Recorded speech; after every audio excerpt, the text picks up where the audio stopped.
ഇന്ന് തന്നെ ഡൗൺലോഡ് ചെയ്യൂ. കാണൂ നിങ്ങളുടെ ഫേവറേറ്റ് ഷോസ്. നിർമ്മലേ, സത്യമായിട്ടും ഗാഥ രണ്ടുപേരുണ്ട്. ഉദയേട്ടനൊരു കാര്യം ചെയ്. ഉദയേട്ടൻ അവളെ കണ്ടുപിടിക്കും. നീ വാടി. എന്നാ ഇവിടെ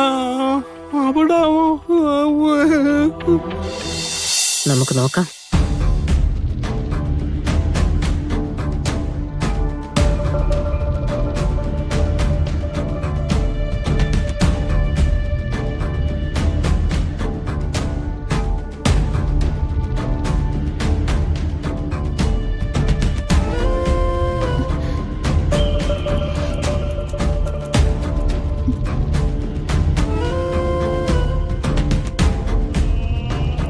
ഗാഥമോളെ,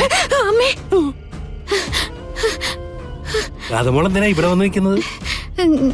ഒന്നുമില്ല, അകത്ത് കൊറേ നേരമായി ഒരേ ഇരിപ്പിരുന്നിട്ടേ. പിന്നല്ലാതെ ഗാഥമോളെ പോലെ അടിച്ചു പൊളിച്ചു നടന്നൊരു പെൺകുട്ടിക്ക് ഇങ്ങനെയുള്ള ഈ പൂജയും മന്ത്രവാദവും ഒക്കെ ശരിയാവൂ? പക്ഷെ എന്തായാലും ഗാഥമോളെ ഞാൻ സമ്മതിച്ചിരിക്കുന്നു. ഇത്രയും വലിയൊരു മോഡേൺ ഫാമിലിയിൽ വളർന്നിട്ട് ഇങ്ങനത്തെ വ്രതങ്ങളൊക്കെ എടുക്കാൻ പറ്റുന്നുണ്ടല്ലോ. എനിക്കാണെങ്കിൽ ഒരു നേരത്തെ ഭക്ഷണം കഴിക്കാതിരിക്കുന്നതിനെ കുറിച്ച് ചിന്തിക്കാനേ പറ്റുന്നില്ല. ഗാഥയ്ക്ക് ഇതെങ്ങനെ പറ്റുന്നു? ഗാഥ യോഗ പഠിച്ചിട്ടുണ്ടോ? ഇല്ലല്ലോ. പിന്നെങ്ങനെ?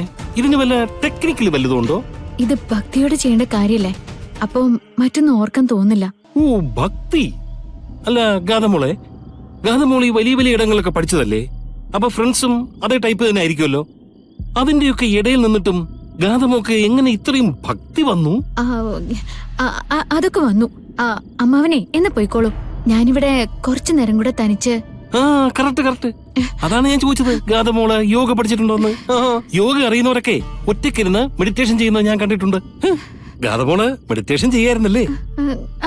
അതെ, അതിനൊരു തടസ്സം വരാൻ പാടില്ല. വേണ്ട, ഞാൻ തടസ്സപ്പെടുത്തുന്നില്ല. ഗാഥമോളുടെ മെഡിറ്റേഷൻ നടക്കട്ടെ.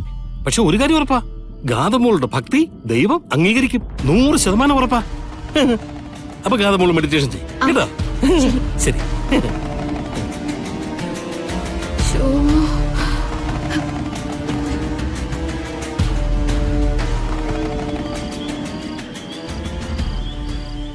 മോളെ, ഇന്ന് സർപ്പക്കാവിലാണ് രാത്രി പൂജയെന്ന് മുത്തശ്ശി പറഞ്ഞിരുന്നില്ലേ?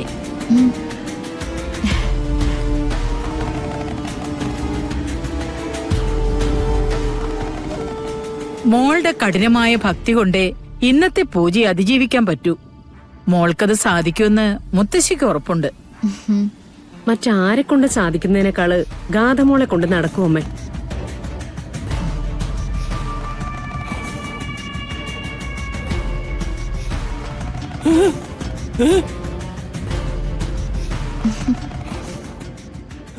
അയ്യോ, എവിടെ?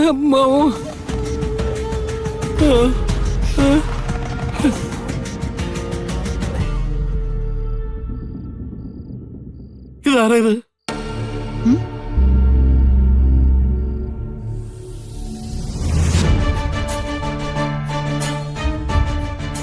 ഇതാരാണെന്ന് ഉദയൻ അറിയില്ലേ?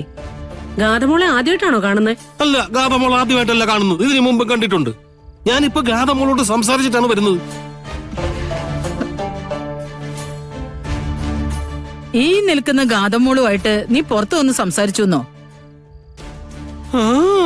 അല്ലമ്മേ, പുറത്തൊരു ഗാഥയുണ്ട്, ശരിക്കുള്ള ഗാഥ. ഞങ്ങൾ തമ്മിൽ കുറെ നേരം സംസാരിച്ചതല്ലേ ഇപ്പോ? എങ്കിൽ നിങ്ങളെ എല്ലാവരെയും ഞെട്ടിക്കുന്ന ഒരു സത്യം ഞാൻ പറയാം.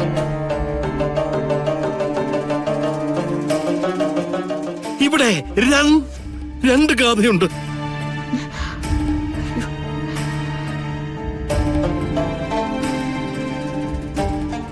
ഒന്ന് ഈ നിൽക്കുന്ന ഗാഥ, ഒന്ന് പുറത്ത് നിൽക്കുന്ന ഗാഥ. എന്താടി നിർമ്മല, ഇവന് വല്ല അസുഖമുണ്ടോ? നിർമ്മലെ, ഞാൻ പറഞ്ഞത് സത്യമാണ്. ഗാഥ ഒരാളല്ല, ഗാഥ രണ്ടുപേരുണ്ട്. ഇത് ഞാൻ ഇതിനു മുമ്പ് പറഞ്ഞിട്ടുള്ളതാണല്ലോ. ഒരു കാര്യം ചെയ്, ഉദയേട്ടൻ വാ. ഉദയേട്ടൻ കണ്ട പെൺകുട്ടി അവിടെ തന്നെ ഉണ്ടോ നമുക്കൊന്ന് നോക്കാം. നിക്കവിടെ. കാവില് പൂജയ്ക്ക് പോകാനുള്ള സമയമായിപ്പോ ഓരോ കാരണവും പറഞ്ഞ് ഒഴിവാകുകയാണല്ലേ? മര്യാദയ്ക്ക് കാവിലേക്ക് നടക്ക്. അല്ല അമ്മ ഉദയന്റെ സംശയം അപ്പോ അവന് ചില നേരത്തെ ചില ഉച്ചക്കറക്കുള്ളതാ. അമ്മ അതെങ്ങനെ ഉച്ചക്കിറക്കാവും? ഇത് രാത്രിയല്ലേ, അപ്പൊ രാത്രി കിടക്കുന്നല്ലേ പറയേണ്ടത്? കേട്ടില്ലേ, ഇതൊക്കെയാണ് ഇവന്റെ ഓരോ ന്യായങ്ങള്. പിന്നെ നിന്റെ കാര്യം ഇനി പറയണ്ട. വിശപ്പ് കാരണം ഭ്രാന്ത് പിടിച്ചാണല്ലോ നടക്കുന്നേ. ഇതൊന്നും കേട്ട് നിൽക്കാൻ ഇവിടെ സമയമില്ല. മക്കളിറങ്ങ് പോ. വാ.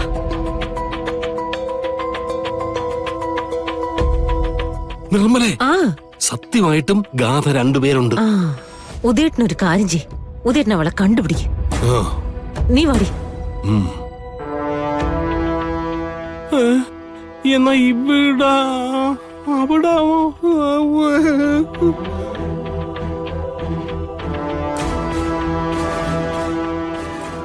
എങ്കിൽ പിന്നെ അത് തെളിയിച്ചിട്ട് തന്നെ മേൽക്കാര്യം.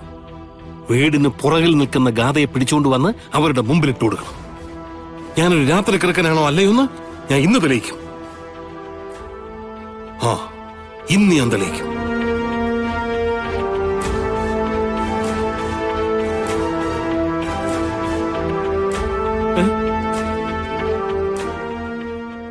അയ്യോ, ഇതെവിടെ പോയി? എവിടെ? ഗാഥേ, ഗാഥേ,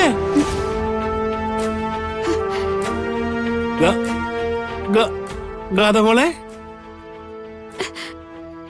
ഗാഥമോളെ, ഗാഥമോളെ.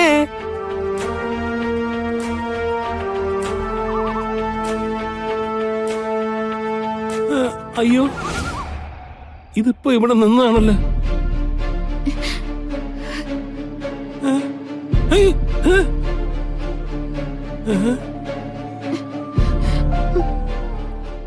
ഇതെന്ത് മായാജാലം?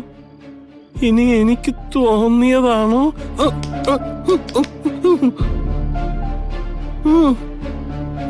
തോന്നിയതല്ല.